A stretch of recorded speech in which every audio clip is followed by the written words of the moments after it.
Oh my god. Will you people stop giving Adam Sandler permission to make movies? Seriously, it's not funny anymore. I would dare say it was never funny to begin with, but that's probably just me. Seriously, stop it. This instant. You hear me, young man? I will come up there. Don't make me have to come up there. Okay, I'm just joking around at that point. But seriously, I do hate Adam Sandler movies, and dare I say, I hate Adam Sandler more than you could possibly imagine. I hate Adam Sandler like Chiefs fans hate the Raiders. I hate Adam Sandler like Jim Cornette hates AEW. I hate Adam Sandler, the third thing I can't think of off the top of my head. That's literally how bad it is that I can't even think of anything. It's just pure unadulterated rage. So when I heard that there was another Adam Sandler movie making its way to Netflix this October, I was filled with immediate dread and immediate, this is gonna hurt. But then I started seeing some of the reviews for Hubie Halloween, and I'm honestly surprised with the positivity that's been coming my way. Like, okay, even the positive reviews say it's not a great movie, or honestly, even a good movie, but the reception has been surprisingly decent, and if we're talking about a guy like Adam Sandler, a guy who has set the bar so low that there is genuinely no hope of it ever being risen ever again, decent is probably the best thing you can hope for. I mean, seriously. The last time I remember any Adam Sandler movie ever getting a positive review of any sort, it was probably, I don't know, Mr. Deeds, I think. So, despite my better judgment, I decided to watch Hubie Halloween. I mean, what was the worst thing that could happen except for the possibility that I lose like 50 IQ points and I can never get them back? And, well, it's an Adam Sandler movie. I mean, what more can I honestly say? If you've seen one Adam Sandler movie, you've seen them all. Adam Sandler plays an adorable loser with a stupid voice. He has a love interest, and the movie makes absolutely sure that they are never getting together, ever. No chance. None whatsoever. Not even a little. Except at the very end, when something happens, she changes her mind and they instantly get together. The end. A Karl Rove production. And there's plenty of other stupid shit thrown in there, like poo jokes and just stuff that I'm sure somebody in the 90s thought was funny, but here in 2020, we've moved past that level of humor, and it's very evident that Adam Sandler has not.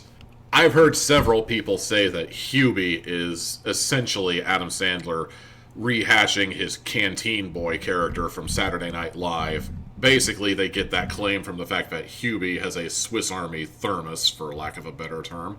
It's a thermos he can use to drink soup, but it's also a flashlight. It's also a vacuum cleaner. And it's like 20 other things that thing could never possibly be in any reality whatsoever, but you ignore it because, isn't that funny? Honestly, when it comes to those claims, I'm going to have to take people's word on it, because Canteen Boy is definitely a bit before my time when it comes to Saturday Night Live. When I was watching Saturday Night Live proper in real time, Will Ferrell was the adorkable man-child you love to hate, and the absolute worst thing I could say about him was, I swear to God, there was a point where I was 100% convinced he and Sherry O'Terry were conjoined twins or something. You couldn't see one without the other, and it made for very interesting results, but I digress. I've also had some of the worst luck trying to find sketches from Saturday Night Live on YouTube. Like, I was able to find Matt Foley, the guy who lives in a van down by the river, and I was able to find a couple of Celebrity Jeopardies, but that was pretty much it. Virtually every other attempt at trying to find SNL sketches on YouTube has resulted in disappointment, or it resulted in a really terrible fan reenactment with equally terrible lighting. But that's beside the point. I'm basically just saying I'm probably not going to have a whole lot of luck finding Canteen Boy bits on my own. So basically, I'm going to have to judge Hubie and his dumb little movie based entirely on how it stands up on its own, with no real basis to prop it up like some of the people who are making the Canteen Boy criticism/comparison. And I'm going to have to ask the question, is this movie any good? Well, not really. But I will say as a positive that compared to most Adam Sandler movies I've seen over the last few decades, this one's actually not the worst. Like, this one was actually, to a degree, surprisingly watchable. I actually did finish this movie, if only because I just wanted to know why everybody hated this guy so much. This guy goes through the entire movie with the townspeople just throwing shit at him. And in one or two cases, I'm talking literally. I mean, they're throwing everything from flaming bags of dog poo to miscellaneous garbage to, like, absurd nonsense items. Like, I think one guy even threw a tuba at him, and that actually made me laugh. God help me, I actually laughed at something that happened in an Adam Sandler movie. I feel so dirty. The best and the worst thing I can say about Hubie Halloween is that while it's not the best movie ever made, far from it, I would say that compared to most other Adam Sandler movies, it's relatively harmless. It's dumb, it's Halloween themed. It's not gonna change the world of cinema as we know it, but if you're looking for something dumb to watch on Halloween and you don't like horror movies, you could probably do a lot worse than Hubie Halloween. You could do a lot better at the same time, but you could definitely do a whole lot worse. As long as you know what you're getting into, your expectations will be met and not much else. Which is one of the reasons why I give Hubie Halloween 2 hats out of 4. Hey, how's it going? It's me, Tommy Teal Hat, appearing right here on camera for the first time since August, maybe September.